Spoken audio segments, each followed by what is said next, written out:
Contrairement à beaucoup d'idées reçues, les restes de repas cuits, la viande, le poisson, les produits laitiers ou encore les huiles alimentaires peuvent parfaitement se décomposer. Certains inquiètent plus que d'autres, comme la viande et le poisson.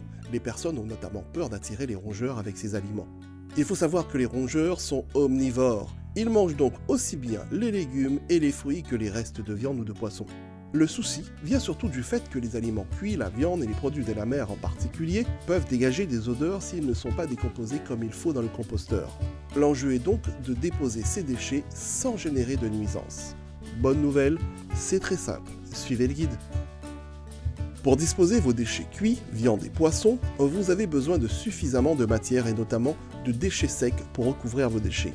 Ces déchets secs vont faire office de filtre. Attention, si vous démarrez votre compostage, il est important de rajouter beaucoup de déchets secs au fond de votre bac, environ 30 à 40 cm d'épaisseur. Ensuite, c'est très simple, il vous suffit de faire un trou au centre du tas et d'y enfouir vos déchets pouvant avoir des odeurs importantes.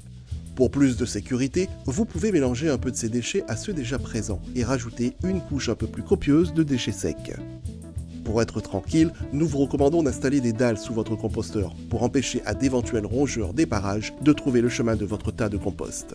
Alors, petite remarque, vous pourrez retrouver des os, arêtes, coquilles de fruits de mer en récupérant le compost.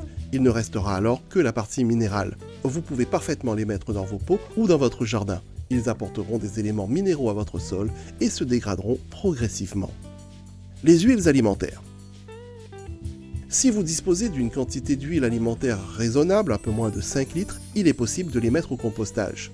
Le risque de l'huile est qu'elle étouffe votre tas de compost. Pour éviter cela, il suffit d'ajouter des déchets secs qui aident votre tas à respirer et qui vont absorber l'excédent. Dans la pratique, vous pouvez rajouter des déchets secs sur votre tas de compost et étaler l'huile dessus un peu partout. Vous pouvez en plus mélanger le tout, mais ce n'est pas indispensable. Si vous souhaitez en savoir plus, rendez-vous sur un de nos ateliers compostage organisés tous les mois. Si vous n'êtes pas sûr de faire comme il faut, contactez l'équipe de guide composteur qui vous conseillera. Pour cela, rendez-vous sur notre site internet dans l'espace compostage.